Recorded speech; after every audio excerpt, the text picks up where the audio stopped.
to. Well, joining me on stage now is somebody who's been studying this for some time, so much so that a book has now been produced, which I've no doubt she'll tell you about later. Just going to do the plug first. Really good, thank you. Ladies and gentlemen, will you please welcome on stage now Dr. Jane Chapman. Jane. Viv, sorry, I do apologise, Viv. You're James there, yes. Thank you. That's quite all right. It's been the end of a long weekend, isn't it? See, that's what you get for plugging the book, you know. Get the wrong name. They get the wrong name, yeah. That's Viv, fine. He's forgiven. Do tell us though about the role of women in World War I, because it's often forgotten, isn't it? It is indeed, just how much women were involved in all aspects of the war effort. We've talked about munitions workers, we've talked about various aspects of the war, but as we have a nurse with us, I thought maybe you would like to hear about how the paths of a rather well-to-do nurse who was born in just up the road in Dovercourt crossed with a very working-class woman who before the war was actually a chambermaid at a hotel in Mansfield in Nottinghamshire. And I thought maybe it would be interesting just to hear how their paths crossed and their two war stories. Definitely. Again, thinking in terms of nurses, I'm sure that most of you are aware of the role played by the volunteer nurses, the VADs. But of course they weren't the only aspect of the nursing service, and in fact they were just one very small part of it. And we have the professional nurses. The Queen Alexandra's Imperial Military Nursing Service, who were made up of very well-born women, ones who would be of the officer wife class. And then you had the more lowly nurses who formed part of the Territorial Forces Nursing Service. Now, Mabel, although she was actually, Mabel Whiffen, who came from Dovercourt in Essex, although she was actually the daughter of the Paymaster General of the Royal Navy, so quite a high-born woman, to use the language of the time, became a matron in the Territorial Forces Nursing Service. And in 1917, she took overseas a group of women from the 4th Northern General Hospital from Leeds.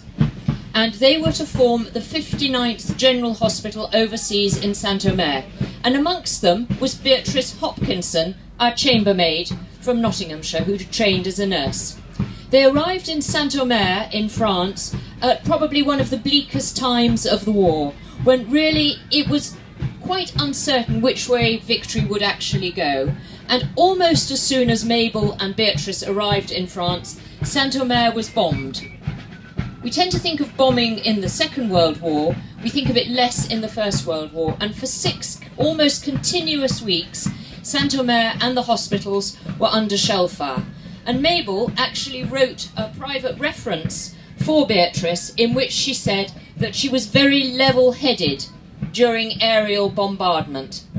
Recently, Beatrice's diary has come to light, and I've been editing it, and she writes about shells bursting all around them, bombs falling, and all you can do is continue to nurse the boys, and you try and cover them so that the glass that falls from the windows will not wound them again. And often they have to evacuate the wounded boys in the hospital. They take them down into the cellars in the hopes that they will, having been injured once, they're not going to be actually injured in their hospital beds. Now, at the same time as we've got the hospitals in Saint-Omer and all in the base areas of the Western Front, we also have what are called the casualty clearing stations, where the professional nurses, the most able, the most skilled of the nurses are sent. And Beatrice, who was only a territorial nurse, who had come from a very, very lowly background, is actually selected to go and work in one of the casualty clearing stations. She's not only selected for one of the casualty clearing stations, she actually becomes a member of what we would really think of today as a rapid response team. And these teams were formed of a surgeon, an anaesthetist, one theatre sister and an orderly, and they rushed to wherever the actions were worst, where the casualty clearing stations were overwhelmed and they needed an extra support team. And Beatrice formed a member of these teams, rushing from one casualty clearing station to the other. Now, Sean mentioned to us that in March 1918, it really did look as though we were about to be defeated. The Germans were desperate to get to the Channel ports before the Americans came into the war. They knew they were on their way, and the only way that they could hope for victory was to get to the to the Channel ports before the Americans came in. And Beatrice writes in her diary of daily evacuating the hospitals, packing up the beds, packing up the boys, trying to retreat before the Germans advance. And we don't tend to think of women as being involved in retreats. We tend to think of this as something that only affects armies. But in fact, it was the casualty clearing stations, the nurses, the professional, the medics, the surgeons were packing up, and they were used to send the boys on, the wounded, ahead of them. And there are pages in Beatrice's diary where she talks of stumbling back to, for example, to Saint-Omer just before the Germans arrive, and having counted almost the number of casualties they send off and the numbers who actually reach the relative safety of the hospitals further back.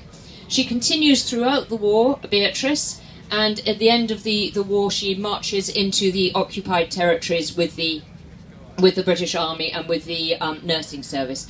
Now at the same time we've got Mabel, who was born in Dovercourt and who was by birth an Essex girl, very, very competent Essex girl, certainly not a dizzy blonde. She becomes one of the most professional and competent nurses at this stage of the war. The matrons, unusually, she was actually beloved by all her staff. A lot of the matrons were very sort of sniffy and didn't want the nurses to relax. Mabel was very much the opposite. She organised sports days, she cheered her nurses on, hoping that they would win the sack race, the egg and spoon race, and she would shout, come on, so that her nurses from her hospital would win.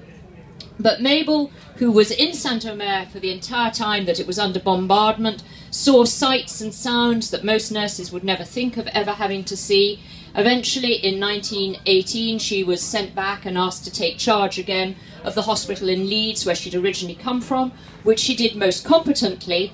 But then, in late 1920, she's on the wards one night, and she completely loses it. She has a total and utter breakdown, and she is actually, her medical records say that this was caused by shell shock. Again, we think of shell shock being something that affects the men and not affects the women. And what is interesting is that the matron, another matron who fills in her medical report, says that she can't understand why. And what Matron was doing was when she was on night duty, or overseeing night duty, she would actually suddenly duck under beds, sort of shouting, bombs are falling, rescue the boys, bombs are falling. And she hadn't been able to move beyond her war experience. She was invalided out. They actually thought that she would never nurse again. But in fact, she made a recovery, and she was put in charge, and I question whether this was actually a very sensible job for a woman who was shell-shocked. She was put in charge of a hospital where men who were so terribly wounded were never expected to come out again, and she was left in charge of this hospital. But in fact, she did make a reasonable recovery, and she went on to become a member of the board that regulated the training of nurses. Beatrice, meanwhile, we tend to think of war brides, Second World War. Beatrice actually became a war bride because at the end of October 1918, she met an American doctor who was serving with the British Army. They must have met for approximately 6 or 7 times.